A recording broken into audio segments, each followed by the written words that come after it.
wabarakatuh. Halo teman-teman, terima kasih sudah mengklik video ini.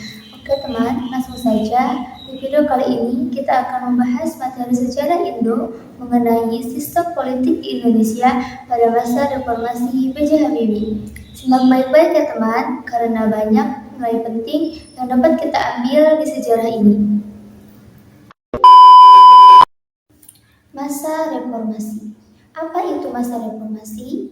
Masa reformasi adalah periode runtuhnya setelah rezim Orde Baru yang sudah berdiri selama 32 tahun di bawah Presiden Soeharto.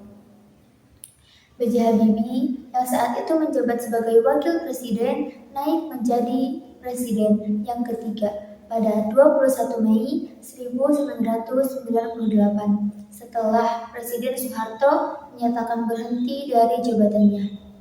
B.J. Habibie dilantik menjadi presiden di bawah pimpinan Mahkamah Agung di Istana Negara sesuai dengan pasal 8 Undang-Undang Dasar 1945. Jika presiden berhalangan, maka wakil presiden naik menjadi presiden. Berikut video ketika B.J. Habibie dilantik menjadi presiden.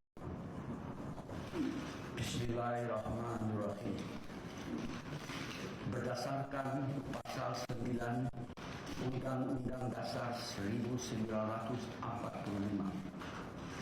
sebelum memangku jabatan presiden, saya akan melaksanakan kewajiban konstitusional saya, ialah mengucapkan sumpah sesuai dengan agama yang saya anut sebagai berikut. Demi Allah, saya bersumpah akan memenuhi kewajiban Presiden Republik Indonesia dengan sebaik-baiknya dan seadil-adilnya, memegang teguh Undang-Undang Dasar dan menjalankan segala undang-undang dan peraturannya dengan seluruh-luruhnya, serta berbakti kepada nusa dan bangsa.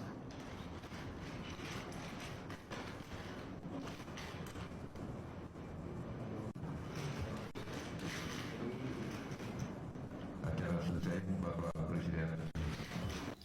Setelah dilantik, B.J. Habibie kemudian menyampaikan pidato pertamanya di Istana Negara dan disiarkan di televisi TVRI dan RRI. Dalam pidatonya, B.J. Habibie menyampaikan tekadnya yaitu untuk melakukan reformasi. Pada tanggal 22 Mei 1998, B.J. Habibie kemudian menyusun kabinet yang diberi nama Kabinet Reformasi Pembangunan. Teman-teman, pemerintahan Presiden B.J. Habibie telah banyak merubah perubahan, terutama di bidang politik. Presiden B.J. Habibie berupaya untuk merubah budaya politik yang diwarisi pemerintahan sebelumnya. Yang pertama, Presiden B.J. Habibie memberlakukan otonomi daerah yang lebih demokratis dan meluas melalui TAP MPR nomor 15 tahun 1998.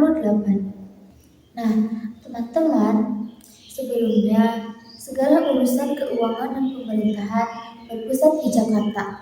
Akibatnya, daerah penghasil sumber daya alam seperti Kalimantan, Papua, Sumatera Selatan hidup di bawah garis kemiskinan.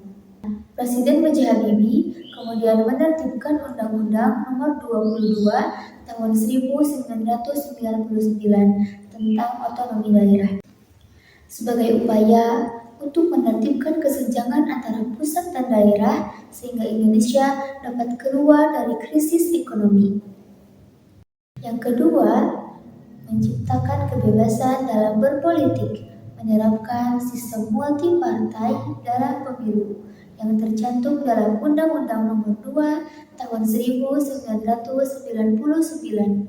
Contohnya, pelaksanaan pemilu pada tahun 1999 diikuti oleh 48 partai politik. Yang ketiga, pencabutan ketetapan meminta surat izin terbit bagi media massa. Kemudian, Presiden B.J. Habibie mengesahkan Undang-Undang Pers tahun 1999 karena peraturan ini menghalangi perkembangan tentang pers dan wartawan. Kebijakan Presiden B.J. Habibie selanjutnya yaitu membatasi masa jabatan presiden.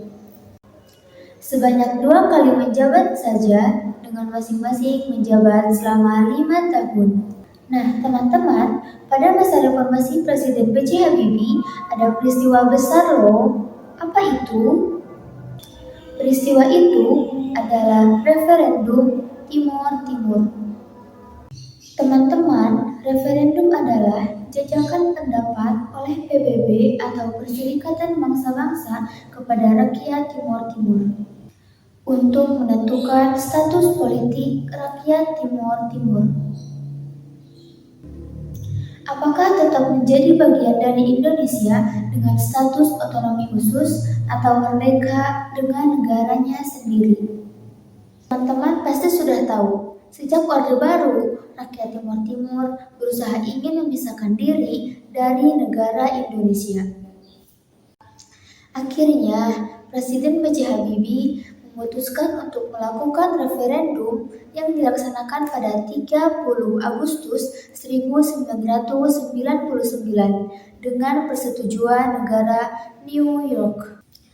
Tujuan diadakannya referendum ini adalah untuk memberikan kesempatan langsung kepada rakyat Timor Timur untuk menyatakan pendapatnya secara resmi, sehingga menghasilkan keputusan yang lebih sah.